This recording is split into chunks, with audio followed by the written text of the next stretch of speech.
All, welcome back to another new video of learn with Bhavna. आज हम करने जा रहे हैं MSOE 003 सोशियोलॉजी ऑफ रिलीजन का one of the most important questions where we have to talk about Indian experiences of secularism and secularisation.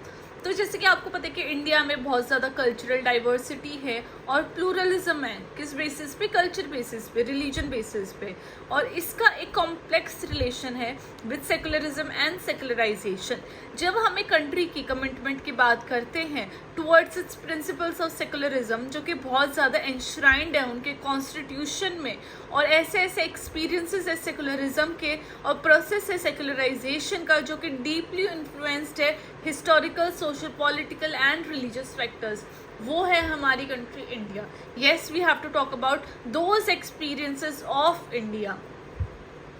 So talking about first the concept of secularism in India. जब हम secularism की बात करते हैं India में तो हम उन प्रिंसिपल्स की बात करते हैं ऑफ स्टेट न्यूट्रलिटी, जहाँ पे हर एक रिलीजन को इक्वल ट्रीटमेंट मिलती है, जहाँ पे वो इंश्योर करते हैं कि रिलीजन और पॉलिटिक्स के बीच में एक सेपरेशन रहे, राइट। पॉलिटिक्स का कोई भी इंटरफेरेंस ना हो रिलीजन में और रिलीजन का कोई भी इंटरफेरेंस ना हो पॉलिटिक्स में। इसलिए ये देखा जाता है कि ये एक मीन्स है प्रमोट करने का रिलीजियस हार्मनी, ताकि जो माइनॉरिटी हैं उनके राइट्स को प्रोटेक्ट किया जाए और एक डेमोक्रेटिक सोसाइटी बनाई जाए जहाँ पे डेमोक्रेसी है, हर एक इंडिविजुअल के साथ वो कोई भी अपना रिलीजन चूज कर सकता है। इंडियन कॉन्स्टिट्यूशन ये गारंटी देता है कि जो रिलीजियस फ्रीडम है, जो कि प्रोहिबिट करता है डिस्क्रिमिनेशन की किसी भी बेसिस पे, चाहे वो रिलीजन हो, राइट। कोई भी रिलीजन के लोग को कैसी भी तरीके की डिस्क्रिमिनेशन नहीं होगा, कैसी भी तरीके की प्रॉब्लम नहीं आएगी इंडिया में, और वो एम्फेसिस करता है सेकुलर वैल्यूज के ऊपर। सेकुलर कौन है? जो कि अपना कैसा भी रिलीजन चूज कर सकते हैं और हर एक रिलीजन को इक्वल राइट्स हैं। Talking about second point is historical context and development of secularism की सेकुलरिज्म डेवलप कैसे हुआ। तो फर्स्ट आता है हमारा कॉलोनियल एरा। जब हम इंडियन एक्सपीरियंसेस की बात करते हैं सेकुलरिज्म की, वो डीपली रूटेड है कॉलोनियल पास में, जब ब्रिटिश राज था, जो कि बहुत ज़्यादा उस टाइम पे क्रिश्चियन आ गए थे, ऐसी ऐसी पॉलिसीज आ गई थी जो कि गवर्न कर रहे थे रिलीजियस डाइवर्स पॉपुलेशन को। तब ऐसी पॉलिसीज आई जहाँ पे उन्होंने सर्टेन रिलीजियस ग्रुप्स को प्रिविलेज दे दी rather than other social religious groups, right, जिसमें कि सोशो पॉलिटिकल टेंशन्स आ गए थे इंडिया के अंदर।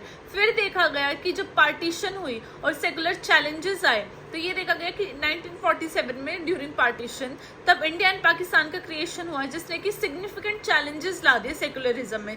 जब रिलीजियस वायलेंस बहुत ज़्यादा हो गई, कम्युनल टेंशन हो गई। कम्युनल टेंशन अगर आपको नहीं पता, मैंने लास्ट क्वेश्चन उसी के बारे में अपलोड किया है, तो आप वो ज़रूर देखना। Religious violence and communal tension बहुत ज़्यादा हो गई थी, जहाँ पे मिलियंस ऑफ पीपल ने माइग्रेट किया था और बहुत ज़्यादा लाइव्स, न्यूमरस लाइव्स भी गई थी। ऐसे ऐसे सेकुलर आइडियल्स जो कि फाउंडिंग फादर्स हैं इंडिया के, जैसे महात्मा गांधी हो गए, जवाहरलाल नेहरू हो गया, उन्होंने भी ये देखा था कि एक नेशन को बिल्ड करने के लिए, राइट, एक अच्छे नेशन को बिल्ड करने के लिए हर एक रिलीजन को रिस्पेक्ट देनी बहुत ज़रूरी है। रिलीजियस डाइवर्सिटी होनी बहुत ज़्यादा इम्पॉर्टेंट है to build a good nation. ये पॉइंट सबको क्लियर होगा ना। Third is secularization in Indian society. अब सेकुलराइजेशन क्या है? जब हम बात करते हैं रिलीजियस प्लूरलिज्म की and coexistence, various religions हैं, जैसे कि हिंदुइज्म हो गया, इस्लाम, क्रिश्चियनिटी, सिखिज्म, बुद्धिज्म, ये सब मल्टीपल रिलीजन्स इंडिया में को एग्जिस्ट करते हैं। इनका जो को एग्जिस्टेंस है और इनके बीच में जो इंटरेक्शन है, कोऑर्डिनेशन है, वो इन रिलीजन्स को क्या करता है? वो इंडियन सोसाइटी को शेप करता है और उसी से हमारी जो अंडरस्टैंडिंग है सेकुलरिज्म की वो आती है। जब हम रिलीजियस आइडेंटिटी की बात करते हैं, जो कि बहुत सारे इंडियंस उस चीज़ को लेके what we say that very strong minded है, और ये जो रिलीजियस आइडेंटिटी है वो सिग्निफिकेंट रहती है बहुत सारे इंडियंस के लिए। ऐसे ऐसे जो इंस्टेंसेस है, जैसे कि इंटरफेथ मैरिजेस हो गया, शेयर्ड रिलीजियस स्पेसेस हो गया, सिंक्रेटिक प्रैक्टिसेस हो गई, वो दिखाता है कि कैसे different religions and different religious traditions एक दूसरे के साथ ब्लेंड हो रहे हैं।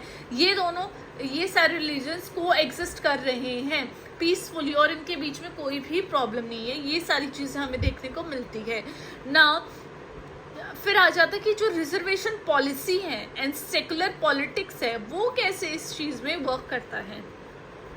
जितनी भी रिजर्वेशन पॉलिसी है इंडिया में, वो किस पे एम करती है? अपलिफ्टिंग हिस्टोरिकल मार्जिनलाइज कम्युनिटीज, चाहे वो किसी भी तरीके से, चाहे वो रिलीजियस मार्जिनलाइज कम्युनिटीज क्यों ना हो, वो एक बहुत ज़्यादा एक वाइटल रोल प्ले करता है in order to ensure social justice and equal opportunities.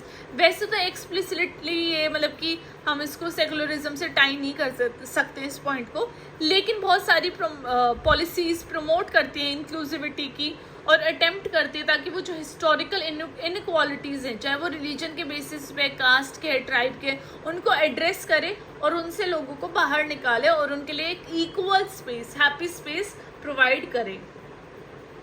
फिर आ जाता हमारा कम्युनलिज्म एंड आइडेंटिटी पॉलिटिक्स। जब इंडिया ने विटनेस किया कि इतनी सारी जो रिलीजियस टेंशन है, कम्युनल वायलेंस है और जो राइज ऑफ आइडेंटिटी पॉलिटिक्स है, वो कैसे कोरिलेटेड है। जब हम divisive political rhetoric and the manipulation of religious sentiments की बात करते हैं, जो कि प्रिंसिपल ऑफ सेकुलरिज्म के अंडर नहीं आता है, जैसे कि जब बाबरी मस्जिद डिमोलिशन हुआ था 1992 में, और इसके डिमोलिशन के बाद बहुत ज़्यादा राइट्स हुए थे, राइट, बहुत ज़्यादा लड़ाइयाँ हुई थी, तब उसने हाईलाइट किया था कि कैसे जो एक डाइवर्स सोसाइटी है उसने अपना सेकुलर फैब्रिक को मेंटेन कर रखा। इन सब चैलेंजेस से वो उभरी और कैसे इन सब चैलेंजेस के होते हुए भी आज भी इंडिया एक सेकुलर कंट्री ही है।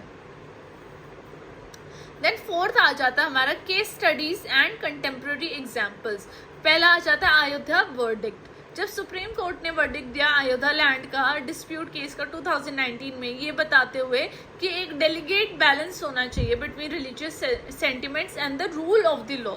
जब कोर्ट ने डिसीजन ग्रांट दिया कि जो हिंदू क्लेमेंट्स है उनको एक सेपरेट लैंड एलोकेट करनी चाहिए और मॉस्क के जो भी विवाद आ रहे हैं, जो हमने बाबरी मस्जिद और उसके बारे में बात की, वो एक डिकेड लॉन्ग कॉन्फ्लिक्ट है। और ऐसे वर्डिक्ट ये नहीं बताता कि जो जुडिशरी की कमिटमेंट है वो उस सेकुलरिज्म को तोड़ रहा है, बट ये वर्डिक्ट ये शो कर रहा था कि वो सोशल हार्मनी को मेंटेन करके रखना चाहते हैं।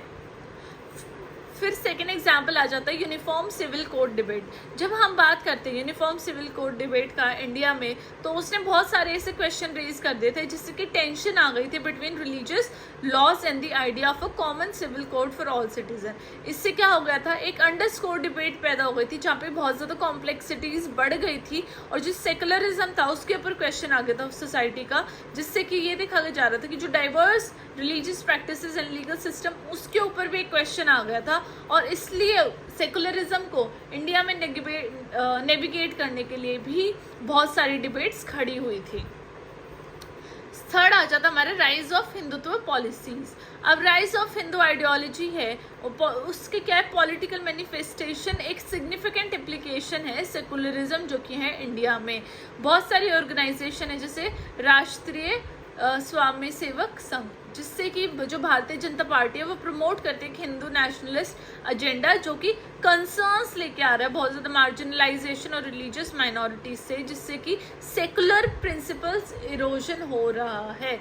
ये सारी चीज़ें भी अभी फिलहाल में देखने को मिल रही हैं। अब लास्ट में कंक्लूड करने के लिए आंसर मैंने लिखा हुआ है कि जो इंडियन एक्सपीरियंसेस है सेकुलरिज्म और सेकुलराइजेशन के लिए, वो एक मल्टीफेस्टेड है, मतलब कि उसका एक हिस्सा, एक पहलू नहीं है, लेकिन बहुत सारे पहलू हैं। और ये सब फैक्टर्स कैसे आए हैं, हिस्टोरिकल इवेंट्स ऐसे हुए हैं, रिलीजियस डाइवर्सिटी इतनी है, सोशो पॉलिटिकल डायनेमिक्स चेंज होते रहते हैं, स्ट्रगल फॉर पावर है, रिप्रेजेंटेशन है, ये सारी जो इंडिया की जो कॉन्स्टिट्यूशनल कमिटमेंट है सेकुलरिज्म के लिए, वो बहुत ज़्यादा कमेंडेबल है। बिकॉज ऐसे ऐसे प्रैक्टिसेस ऐसी कंट्री में लाना, उसके लिए चैलेंजेस तो बहुत होंगे, लेकिन इन चैलेंजेस को एड्रेस और रिकॉग्नाइज करके इंक्लूसिव पॉलिसीज लाना, इंटरफेथ डायलॉग मेंटेन करके रखना और डेमोक्रेटिक इंस्टीट्यूशन को स्ट्रेंथन करना is very important, which India is doing. लेकिन ये क्या है कि इंडिया अगर ऐसी जर्नी के टुवर्ड रही तो ऐसी इक्विटेबल और हार्मोनियस सोसाइटी मेंटेन रहेगी, जो कि फॉर्मली, जो कि किस में रूटेड है, प्रिंसिपल्स ऑफ सेकुलरिज्म में। तो सेकुलरिज्म बहुत इंपॉर्टेंट है ताकि एक नेशन अच्छे से ग्रो करे और एक अच्छा नेशन फॉर्म होए। So this was the question of MSc 003। अभी और भी क्वेश्चंस आने वाले हैं, तो स्टे कनेक्टेड और हर एक क्वेश्चन देखे। जैसे आपने देखा कि लास्ट प्रीवियस एग्जाम्स में वही क्वेश्चन आ रहे हैं जो मैं आपको बता रही हूँ, तो try to watch all the videos properly, ताकि आप एटलीस्ट अच्छे स्कोरिंग मार्क्स लेके आ सको. So all the best for exam. Keep studying, keep exploring.